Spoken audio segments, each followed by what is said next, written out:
우리 사랑하는 성도 여러분, 또 오늘도 우리 사순절 5번째 우리 주일을 맞이하여서 또 우리 하나님 앞에 귀한 예배 드리도록 하겠습니다. 오늘도 우리 예배 가운데 부어주시는 하나님의 풍성한 긍휼과 은혜가 오늘 저와 여러분들의 삶 속에 함께하기를 원하고, 오늘 예배를 통하여서 우리가 전심으로 우리 주를 만나는 그러한 귀한 은혜가 있기를 원합니다. 이 시간 우리 다 같이 묵상하며 우리 4월 3일 주일 예배로 이 시간 올려드리겠습니다. 나의 영혼아 잠잠히 하나님만 바라라. 물은 나의 소망이 그로부터 나오는도다. 오직 그만이 나의 반석이요 나의 구원이시요 나의 요새이시니 내가 흔들리지 아니하리로다. 나의 구원과 영광이 하나님께 있으며 내 힘의 반석과 피난처도 하나님께 있도다. 백성들아 시시로 그를 의지하고 그의 앞에 마음을 토하라. 하나님은 우리의 피난처시로다. 하나님 감사합니다. 이 시간 이 자리가 하나님께서 함께 하시고 이 땅의 모든 우리의 삶의 위험으로부터 우리를 보호하시고 또 우리에게 복 주시기를 원하는 그러한 거룩한 하나님의 피난처임을 저희들이 알기에, 또 아버지 하나님 그것을 믿기에 저희들이 이 자리에 서 있습니다. 오늘도 주의 은혜로 이 자리를 축복하여 주시고 각 예배의 처소를 하나님 기억하셔서 저들이 드리는 예배와 또 하나님께서 저들의 예배를 통하여 부어주실 그러한 놀라운 은혜를 아버지 우리가 사모하오니 주께서 이 모든 것들을 우리에게 허락하여 주시옵소서. 오늘도 풍성한 긍휼과 은혜가 우리들의 심령과 삶 속에 부어지기를 간절히 바라고 나오며 예배 전체를 주 앞에 의탁하며 사랑이 많으신 예수님의 이름으로 감사하며 기도하옵나이다. 아멘. 이 시간 우리 다 같이 사도신경으로 우리의 신앙을 고백하겠습니다. 전능하사 천지를 만드신 하나님 아버지를 내가 믿사오며 그 외아들 우리 주 예수 그리스도를 믿사오니 이는 성령으로 잉태하사 동정녀 마리아에게 나시고 본디오 빌라도에게 고난을 받으사 십자가에 못 박혀 죽으시고 장사한 지 사흘 만에 죽은 자 가운데서 다시 살아나시며 하늘에 오르사 전능하신 하나님 우편에 앉아 계시다가 저리로서 산 자와 죽은 자를 심판하러 오시리라. 성령을 믿사오며 거룩한 공회와 성도가 서로 교통하는 것과 죄를 사하여 주시는 것과 몸이 다시 사는 것과 영원히 사는 것을 믿사옵나이다. 아멘.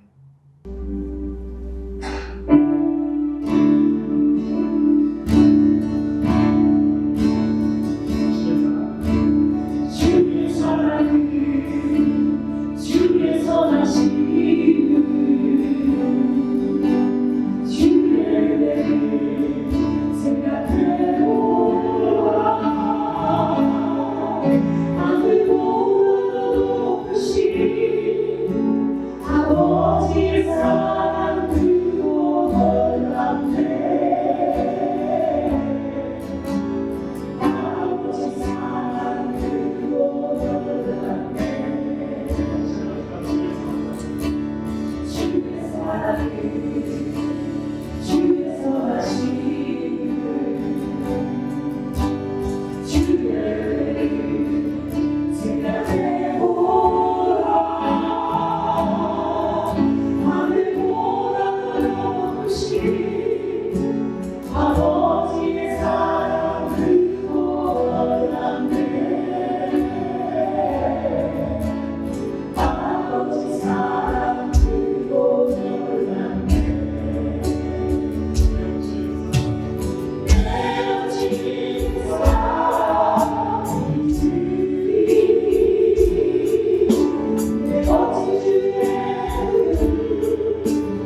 사랑하셨고 우리의 악함을 벗기셨소.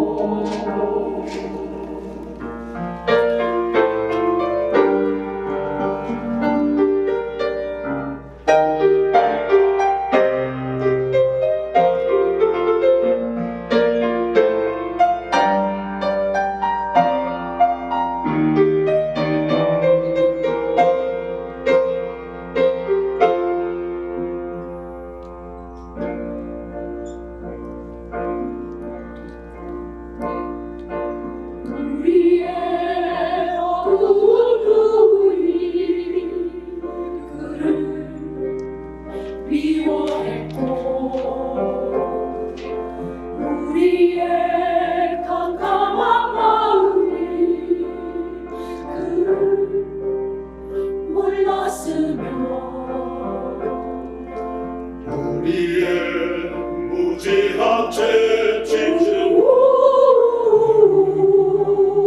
내게 주고 우리의 악독한 혀와 애쓰며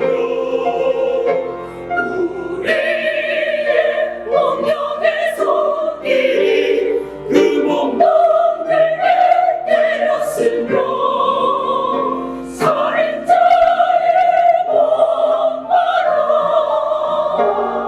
우리는 그를 찔러서 우리는 그를 죽였지만 우리는 그를 죽였지만 그는 사랑하셨고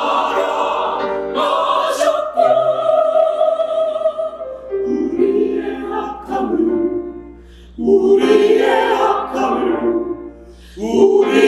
악함을 벗기셨소.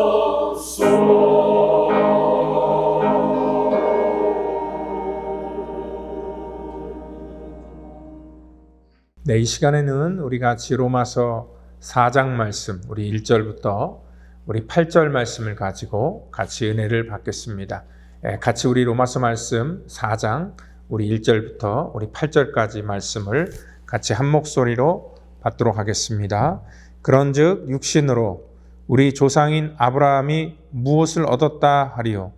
만일 아브라함이 행위로서 의롭다 하심을 받았으면 자랑할 것이 있으려니와 하나님 앞에서는 없느니라. 성경이 무엇을 말하느냐? 아브라함이 하나님을 믿음에 그것이 그에게 의로 여겨진 바 되었느니라.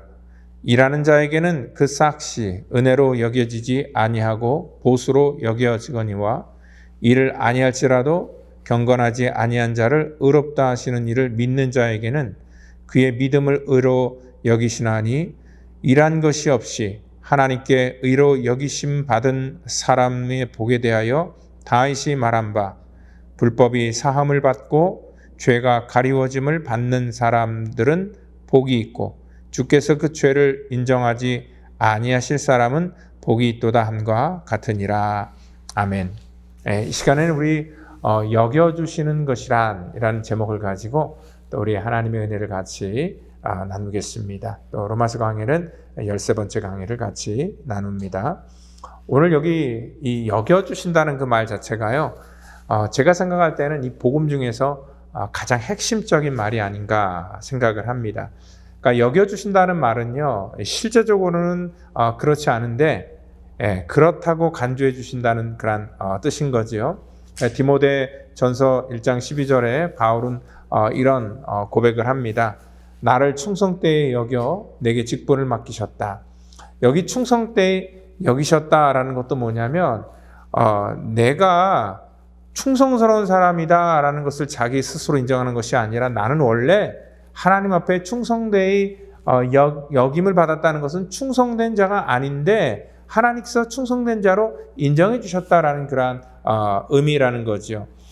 그러니까 사실 어떻게 보면은 이 바울의 인생을 보면 굉장히 충성스럽게 평생을 살았던 것 같습니다. 그는 정말 최선을 다하여서 하나님의 복음을 위해서 자기의 삶을 헌신하고 드렸던 그러한 사람이기 때문에 이 충성이라는 말이 그에게 어색하지 않지만 그가 스스로 생각할 때는 자기는 전에는 하나님의 복음을 이 땅 가운데 전하는 데 있어서 회방자였고 또한 횡포자였고 이러한 하나님의 복음을 반대하는 자였지 결코 자기는 하나님 앞에 이로운 사람이 아니었다라는 것들을 그가 알고 있습니다.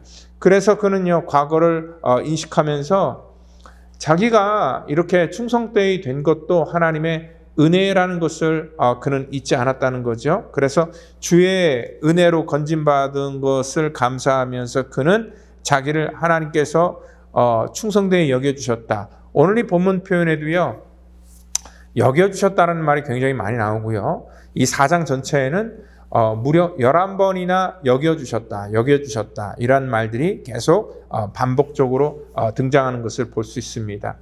이 전까지는요 우리가 이 바울은 우리의 행위가 아니라 우리의 믿음으로 의롭다 하심을 받는다는 원리를 우리에게 굉장히 반복해서 얘기를 했습니다.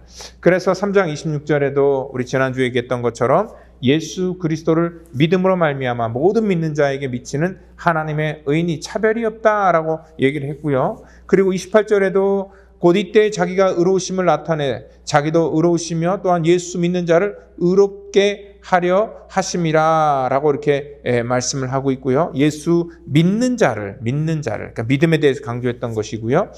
그리고 또한 그러므로 사람이 의롭다 하심을 얻는 것은 율법의 행위에 있지 않고 믿음으로 되는 줄을 우리가 인정하노라.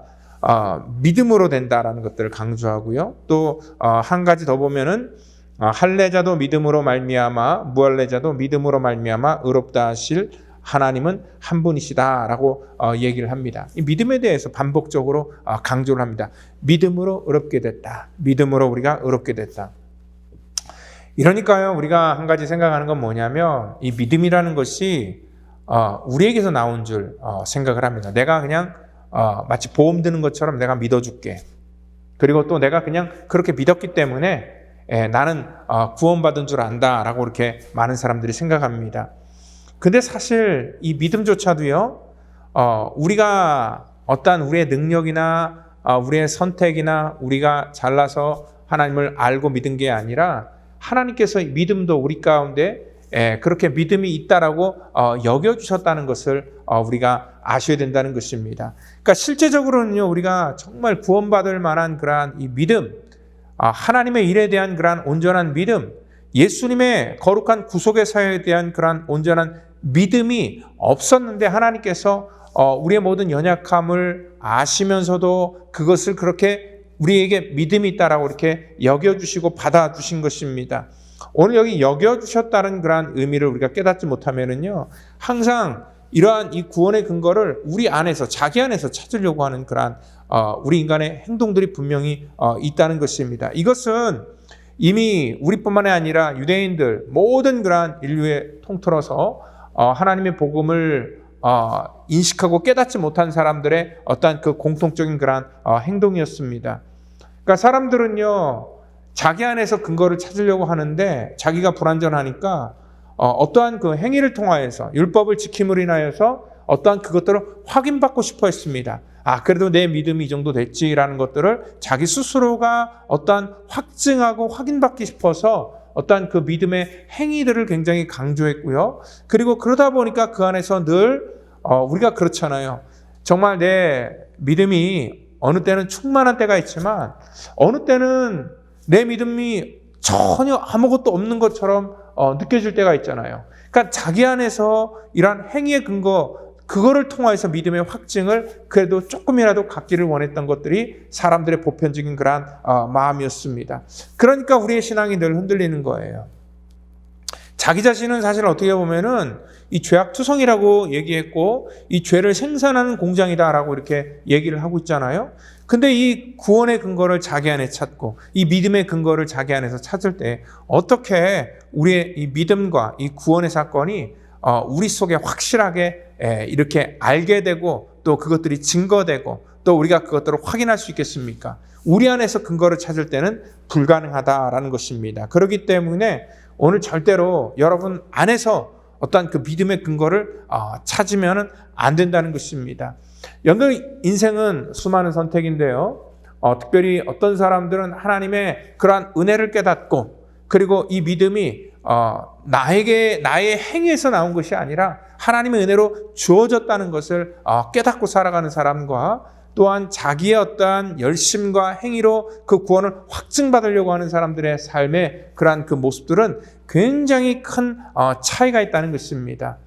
이 은혜로 말미암아 이 구원을 받은 사람들은요, 물론 살아가면서 하나님의 은혜를 우리가 잊어버릴 수도 있고, 또한 그것들을 인식하지 못할 수도 있고, 또 우리가 죄로 인하여서 넘어질 수도 있지만, 그래도 하나님의 은혜가 나를 붙들고 이끌어간다는 것을 내가 아는 사람들은요, 넘어졌다가도 다시 일어나고요, 그리고 또 낙심했다가도 다시 소망을 가지고 이 땅 가운데 하나님의 거룩한 자녀의 그러한 이 신분을 우리가 회복할 수 있는데, 오늘 이 땅 가운데 행위를 강조하고 살아가는 사람들은 행복하지 않습니다. 늘 자기의 연약함만 보고, 또한 다른 사람들의 허물을 지적하고 정죄하고, 그래서 그런 사람들 주변에는요, 항상 어떠한 기쁨이 없고요, 또한 행복한 마음이 전혀 들지 않게 된다는 것이죠. 오늘 예수님 당시의 사람들도 굉장히 이러한 이 믿음의 근거, 이것들을 자기 안에서 찾으려고 했고, 이 구원의 근거를 자기의 열심, 율법을 지킴, 이런 것에서 확인하려고 하는 그러한 경향들이 굉장히 강했습니다. 그러니까 그들의 삶의 태도를 보면은요, 늘 공격적이고요, 또 남을 정죄하고요, 또 굉장히 어떤 비관적인 그러한 삶을 계속 유지했다는 거죠. 그들이 아무리 아브라함의 후손인 것을 자랑할지라도 하나님께서 아브라함을 인정해 준 것이 그의 어떠한 믿음의 행위 때문이 아니라는 것을 바울은 다시 한번 우리 가운데 알려주고 있습니다. 그래서 오늘 4장 3절에 성경이 무엇을 말하느냐?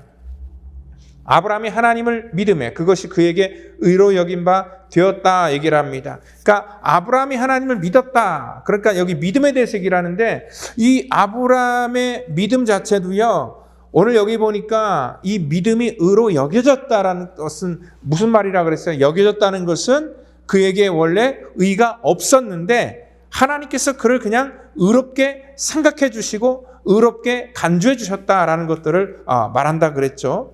오늘 그런데 유대인들은요, 아브라함이 하나님께서 그냥 그를 의롭다 여겨주신 건데, 그 여겨주셨다는 말을 그들이 인식하지 못하니까요, 항상 아브라함의 어떤 그 행위의 근거에서 그가 어떤 믿음의 조상이 되었다라는 것들을 확인하고 싶었습니다. 왜냐하면 우리는 어떤 합리적인 그러한 이성을 갖고 있기 때문에 그러한 생각을 했다는 거죠.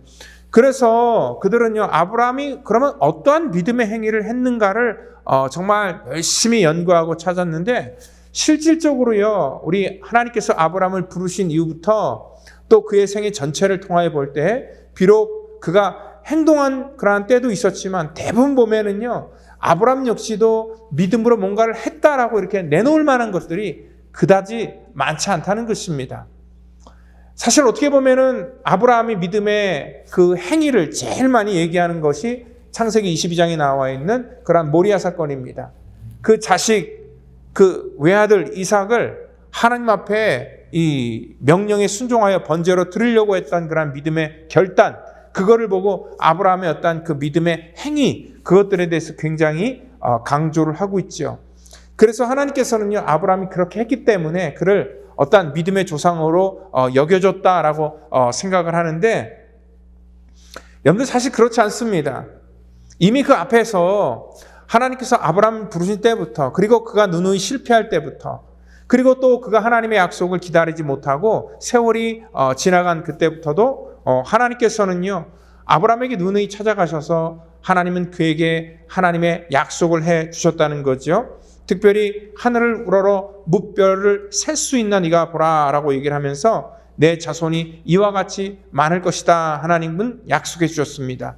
아브라함은 그 약속을 믿었다 그랬습니다. 근데 그 믿음 근거도요, 오늘 그 안에서 확신한 게 아니라 하나님께서 그의 인생 속에 그렇게 그가 그것을 믿었다라고 그냥 인정해주고 여겨주셨다라는 것이고요. 또한 그러한 그의 하나님의 긍휼하심으로 인하여서 아브라함은 점점 그러한 믿음의 사람으로 성숙돼 나간다는 것들을 우리 가운데 알려주고 있다는 것이죠.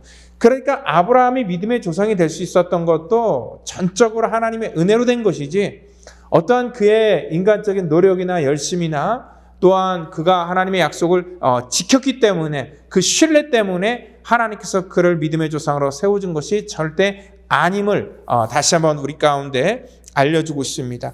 여러분들은 오늘 여기 이 하나님께서 그를 여겨주셨다, 의로 여겨주셨다라고 이렇게 말하는 것 자체가 우리가 신학적으로 얘기하면 칭이다라고 이렇게 얘기를 합니다. 그러니까 칭의는 뭐냐면 그를 의롭다고 인정해 주신 것.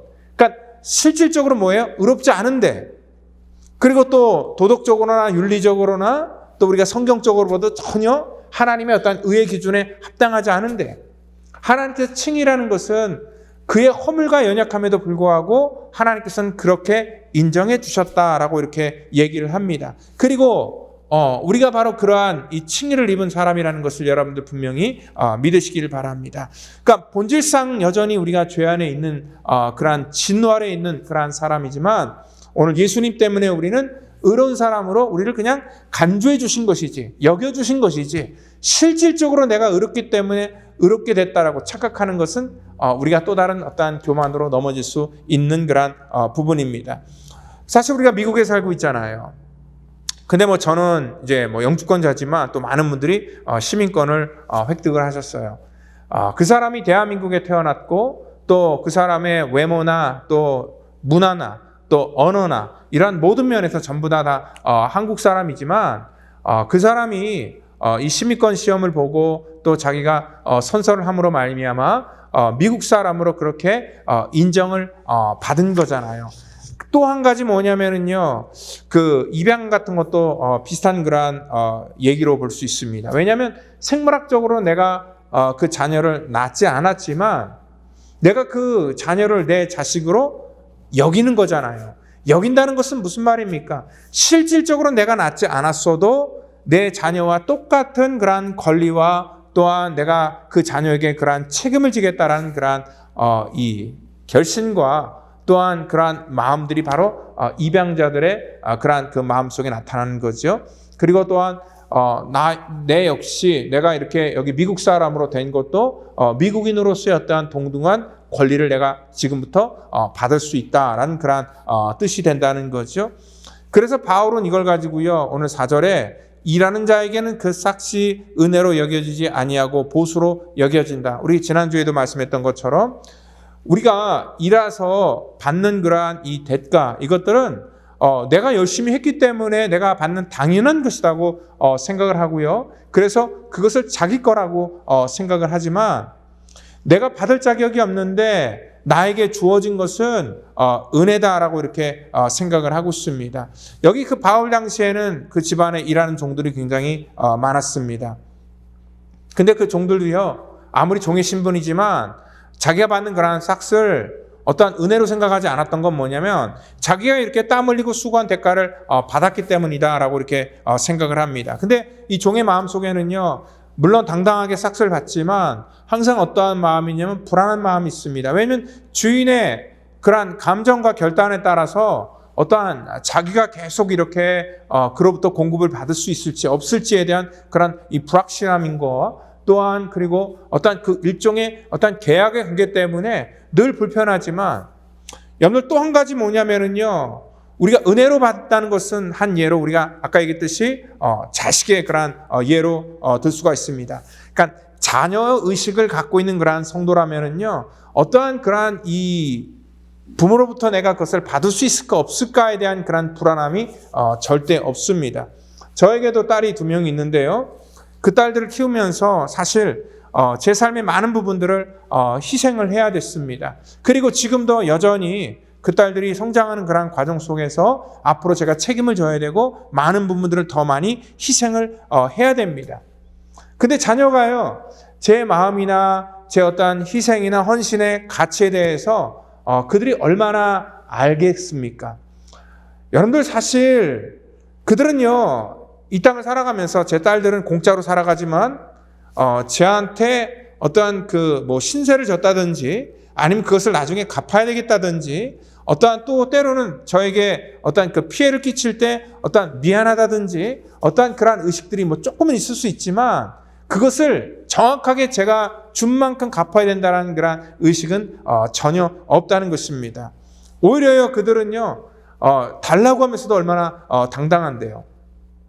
오히려 불평하고 원망하지 않으면 부모 입장에서 사실 감사할 따름이지 사실 자기네들을 부모 집에 이렇게 살면서 어쩌다가 한번 제가 뭐 그 아이들 방에 들어가려고 하면은 당당하게 우리 딸 같은 경우에는 자기 방이니까 나가라고 얘기를 합니다. 자기가 언제 뭐 렌트비를 뭐 냈습니까? 뭐 저에게 무슨 도움을 줬습니까? 아무것도 주지 않아도 자기 방이라 그래요. 자기 방이라고 요구하면은 어쩔 수 없이 저도 들어가지 못하는 그러한 이 상황입니다. 여러분들 사실 이것이 부모의 어떤 그러한 입장이고 또 자녀의 입장이라는 것입니다. 여러분들 사실 이렇게 이 자녀는요 건강한 그런 가정에서 살 때 자기 것이 없고 또 자기 능력으로 살지 않아도 굉장히 당당하고 어떤 자존감이 있습니다. 왜 그렇습니까? 자녀이기 때문에 내가 부모를 믿고 내가 자녀라는 의식이 있기 때문에 그렇게 당당하게 살 수 있다는 거죠. 오늘 칭이라는 것이 바로 그렇습니다.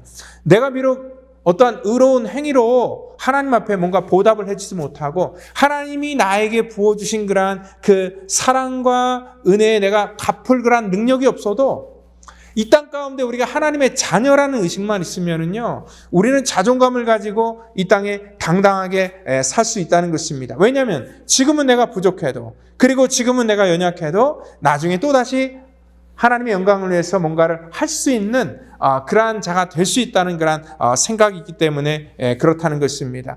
오늘 여기 의롭다 여겨주셨다라는 것은 뭐냐면 5절에 보니까 이를 아니할지라도 또한 경건하지 아니한 자를 의롭다 하시는 이를 믿는 자에게는 그의 믿음을 의로 여기시나니 얘기를 하고 있습니다. 일을 하지 않았습니다. 그리고 또한 그에게는 어떠한 정말 이 경건한 행동을 한 것도 없습니다. 하나님의 뜻에 순종하지도 못했습니다. 마치 이 자녀의 삶 속에 어떤 연약함이 있지만 오늘 바로 이러한 그 연약함에도 불구하고 오늘 이렇게 경건하지도 않고 일도 하지 않았던 자를 의롭다 하시는 일을 그냥 믿는 자에게는 하나님께서 그 믿음을 그냥 의로 여겨주셨다 얘기를 하고 있습니다. 그렇기 때문에요, 우리는 우리를 보지 말라는 거예요. 때로는 우리가 살면서 우리 스스로를 보고 낙심할 때가 있습니다. 나의 어떤 내가 왜 이렇게 믿음이 없지?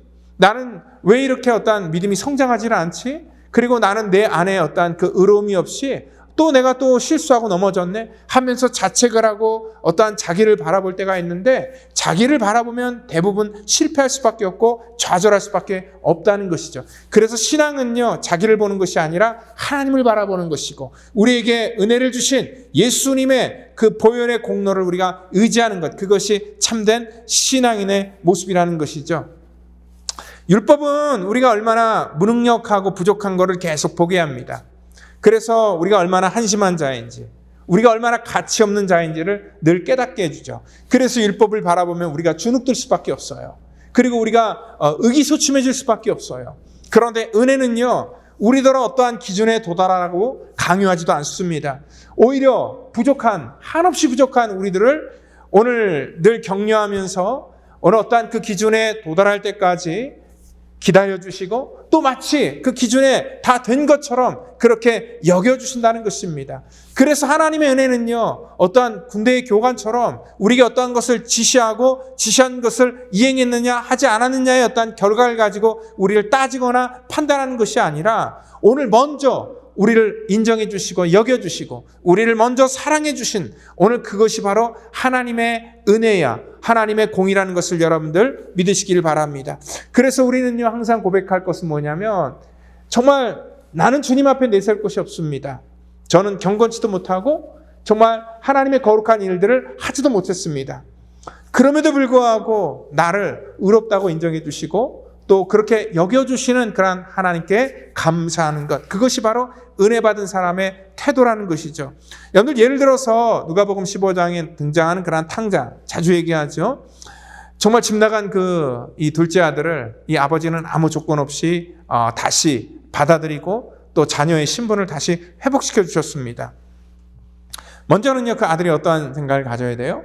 정말 그 자기를 조건 없이 그냥 다시 받아주신 그 아버지의 그러한 그 조건 없는 그 무한한 사랑에 감사하고 또 감격하고, 또한 그로 말미암아 자기의 어떤 행실에 대해서 정말 회개하고, 또한 그 아들로 그 땅 가운데 살아가야 하고, 그리고 또 아버지가 베풀어 주신 그러한 그 잔치를 고마우면서 감격적으로 그것들을 누려야 되는데, 근데 아버지가 그렇게 용서를 해줬음에도 불구하고 그는 늘 자기 스스로를 자학하고 학대합니다. 나는 아버지의 아들이 될 자격이 없어.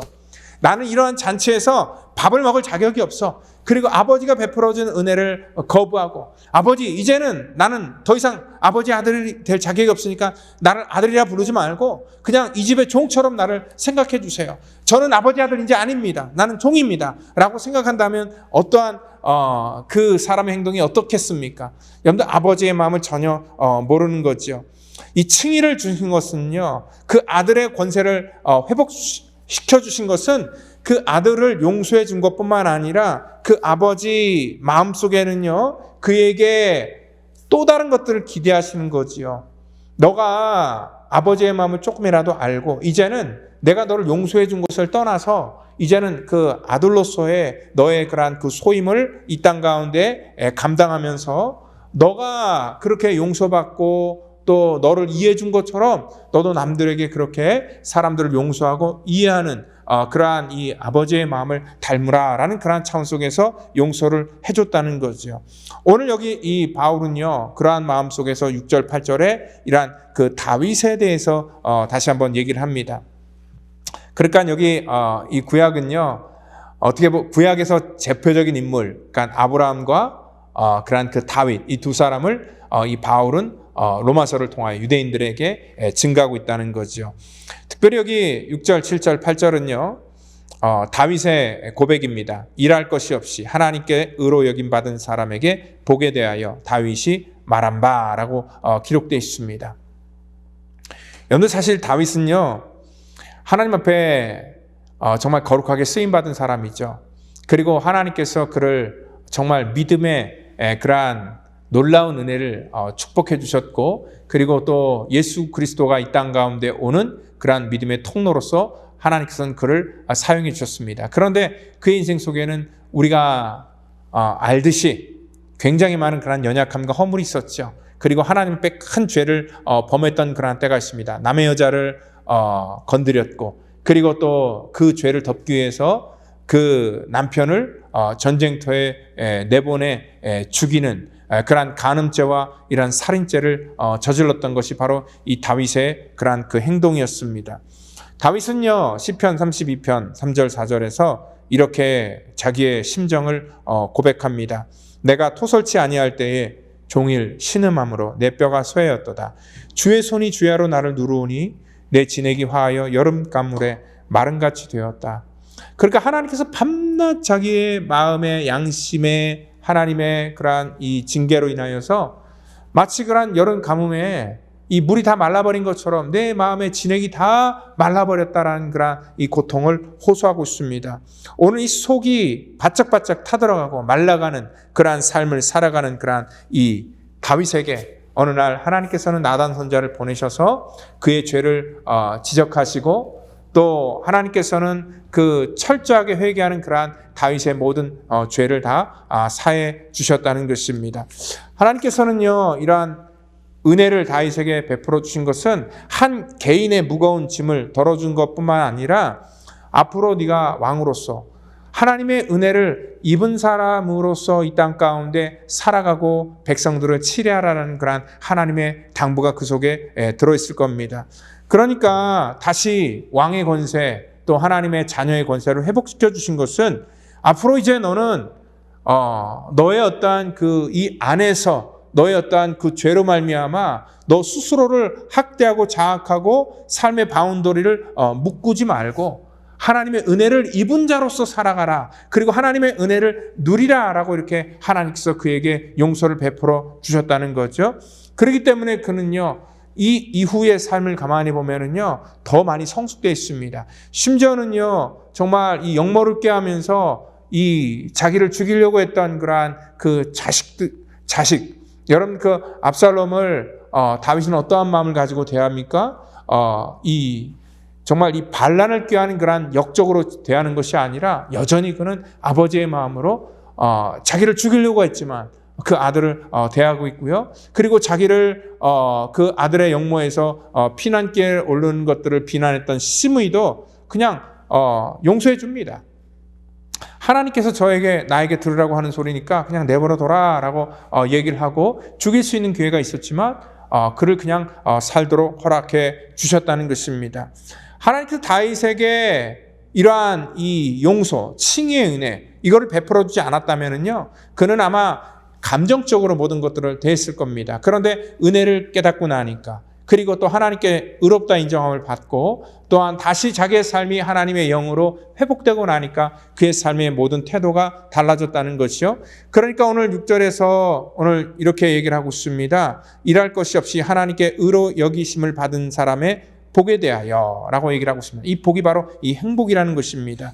여러분들 사실 이 행복은요, 어떠한 우리 상황 속에서 찾으려고 하면은 그것들은 한 개개의 어떤 이례적인 사건이지만 오늘 여기 나와 있는 그런 복은 뭐냐면요, 우리의 신분이 바뀌어주고 하나님께서 의로 여겨주시는 것은 뭐냐면 이례적인 복이 아니라 영원한 복이라는 것을 여러분들 믿으시기를 바랍니다. 오늘 우리 스스로가 어떠한 신분을 바꿀 수도 없습니다. 우리의 행위로서 어떠한 우리의 죄를 사할 수 없습니다. 여러분들 우리가 아무리 경건하게 산다고 할지라도 우리의 노력으로 할 수 없던 거지만 오늘 바로 이러한 예수님의 그러한 구속의 은혜로 말미암아 오늘 저와 여러분들을 거룩하게 해주셨고 또 하나님의 의로 입혀주셨다면 그 은혜를 누리며 살고 또 당당하게 우리가 그렇게 나가야 된다는 것입니다. 오늘 바로 이 다윗이 이러한 죄로 인하여서 눌려 있었는데 그가 갑자기 복된 사람이 되고 또 이렇게 하나님의 은혜에 감사했던 것은 뭐냐면 7절 8절 우리 시편의 고백처럼 불법이 사함을 받고 죄가 가려짐을 받은 사람은 복이 있고 주께서 그 죄를 인정하지 아니하실 사람은 복이 있도다 라고 이렇게 말하고 있습니다. 하나님께서 그의 불법을 사해 주셨고 죄를 사해 주셨기 때문에 복이 있다 얘기를 합니다. 그는 그로부터 하나님이 주신 그러한 복을 누리며 살아갑니다. 이 땅에도요, 하나님이 주신 복을 누리는 사람과 누리지 못하는 사람이 분명히 있습니다. 우리의 삶 속에도 여러분들 또 신앙을 떠나서도 가만히 보면은요, 어떤 사람은 이 하나님께서 주신 우리의 환경에 대해서도 감사하며 사는 사람이 있고 불평하며 사는 사람이 있어요. 그러니까 라스베가스 살면서도 어떤 사람들은 여름이 이제 다가오는데 너무 덥다 불평하는 사람이 있지만 또 반면에 어떠해요? 여름이 기다려지고 너무 좋다. 그리고 또한 어떠한 그 환경 속에서 자기에게 너무나 감사하다라고 생각하고 그 감사를 고백하고 찬양하는 사람이 있는 반면에 그냥 불평할 것들을 찾아서 조금이라도 있으면 그 불평거리를 찾아서 자기 삶 속을 굉장히 불행하게 만들고 또 주변을 굉장히 불편하게 만드는 그러한 사람들이 있다는 거죠. 오늘 같은 신앙생활을 하더라도요, 이 교회 안에서 똑같은 설교를 들어도 어떤 분들은 은혜를 받고 또한 그 마음속에 하나님이 주시는 그런 평안을 누리는 사람이 있는 반면에 어떤 사람들은 이 설교를 듣고도 비판하거나 또한 이러한 것 속에서 불평거리를 찾는 사람들이 분명히 나눠진다는 거죠. 우리 아이들에게 장난감을 사줘요. 근데 때로는 그 아이들이 어떠한 사람으로부터 이 고가의 이 장난감 선물을 받는 경우도 있습니다. 근데 이게 비싼 거예요. 그러니까 이 부모가 어떻게 해요? 그 장난감이 너무 비싼 건데 아이들이 갖고 놀다가 망가질까 봐 그것을 뺏는다면은 여러분들 그 부모는 어리석은 부모인 거지요. 자녀는요, 그 장난감을 설령 망가뜨린다 할지라도 그 장난감을 마음껏 누리는 것이 그 인생의 그 바로 그때에 가장 필요한 것들인 거죠. 그리고 여자분들은 아마 그 시집 가실 때에 그런 그릇 세트 같은 거 많이 이렇게 사시잖아요. 근데 어떤 분들은 죽을 때까지 찬장에다가 그거 진열해 놓고 비싼 그릇이기 때문에 쓸 수 없다라고 생각해서 그냥 장식품으로 그릇을 모셔두는 그런 분들이 있어요. 여러분들 그런데 이 그릇도 그 용도가 뭡니까? 비싼 그릇일 수 있도록 여러분들 소중한 가족을 위해서 마음껏 사용해야 되는 거죠. 사용할 때 그것이 가치가 있는 것이고 또 그 역할과 본질이 드러나게 된다는 것처럼 여러분들 우리에게 하나님께서 주시는 그러한 하나님 우리를 왜 의롭다 하셨고 또 우리에게 왜 자격이 없는 자에게 왜 하나님께서 그러한 이 은혜를 우리 가운데 입혀주셨나? 우리가 그렇게 살아가라는 것입니다. 하나님의 은혜 받은 자로서 살라는 것이고요. 또한 하나님께서 우리를 의롭게 그냥 여겨주셨기 때문에 앞으로 의로운 자로 살아가는 것이고, 또 우리를 용서해 주셨기 때문에 그냥 무조건적인 그러한 용서를 통하여서 너도 너의 그러한 죄의 짐이 가벼워진 것처럼 우리 주변에 상대방의 무거운 짐들을 덜어주는데 우리가 쓰임받기를 원하셔서 하나님께서 우리를 하나님의 은혜의 도구로 여겨주셨다는 것을 여러분들 믿으시기를 바랍니다. 그래서 우리는 모두가 다 하나님 앞에 여김받은 그러한 존재로서 이 땅 가운데 그 은혜를 누리며 살아가는 오늘 저와 여러분 되기를 예수님의 이름으로 축원드립니다. 다 같이 기도하겠습니다. 하나님 감사합니다. 부족한 자들, 자격 없는 자들, 미약한 자들을 찾아오셔서 하나님께서 의로 옷을 입혀주셨고 또 거룩함으로 우리를 인정해 주셨고 하나님의 자녀로 우리를 불러주신 하나님의 그 놀라운 이 사랑과 하나님의 그 풍성한 은혜를 이 시간 찬양하고 감사합니다. 그래서 늘 겸손하게 하나님 우리의 실존을 보게 하시고 또한 아버지 그로 말미암아 또 우리가 넘어지지 않도록 하나님 늘 우리를 하나님의 의로 인도하여 주시며 오늘도 하나님의 이 약속과 일방적인 하나님의 그 여겨주심의 은혜가 우리 성도들의 삶 속에 날마다 부어지도록 우리를 축복하여 주시옵소서. 모든 것 감사하며 사랑이 많으신 예수님의 이름으로 기도하옵나이다. 아멘.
이 시간 우리 드린 예물 위해서 같이 기도하겠습니다. 하나님 감사합니다. 사랑하는 성도들이 모든 것들이 주님께 받은 은혜인 것을 알기에 저들의 삶 속에 또 주어진 것들을 주 앞에 구별하여 드립니다. 하나님 드린 물질이 하나님의 영광과 하나님의 나라와 또 하나님의 거룩한 교회가 이 땅 가운데 세워지는데 마음껏 사용하시고 또 우리를 축복하시고 우리가 드려서 부족하지 않도록 날마다 하나님의 끊임없는 그러한 이 공급하심을 우리 가운데 허락해 주시옵소서. 감사하며 예수님의 이름으로 기도합니다. 아멘.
우리 교회 소식 전하도록 하겠습니다.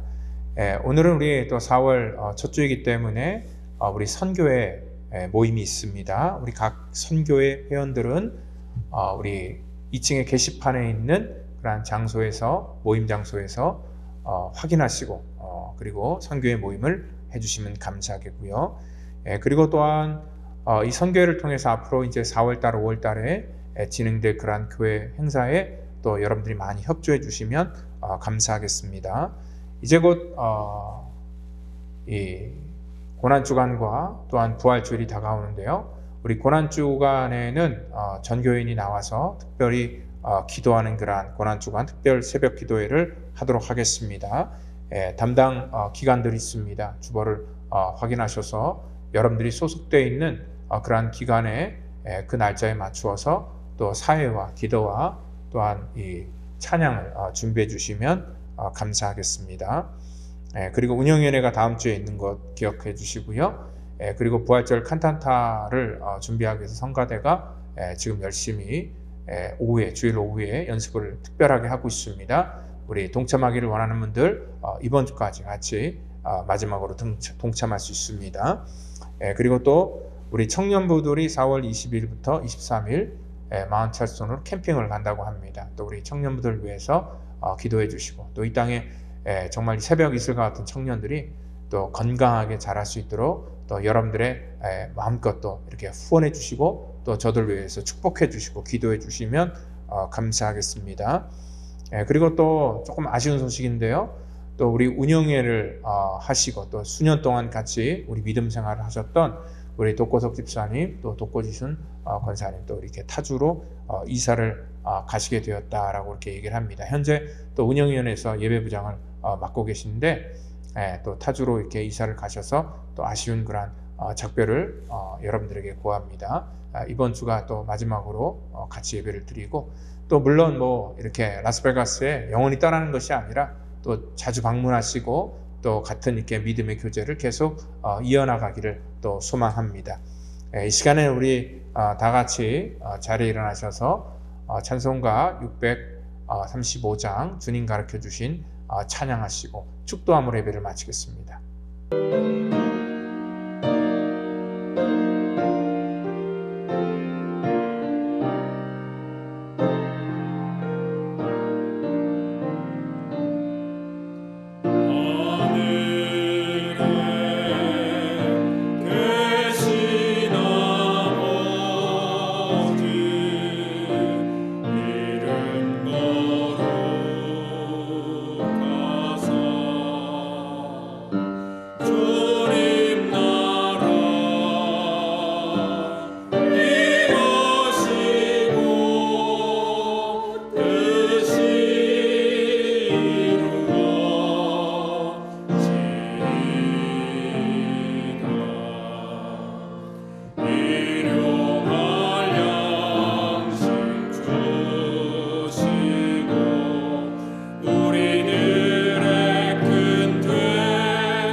다 같이 기도하겠습니다.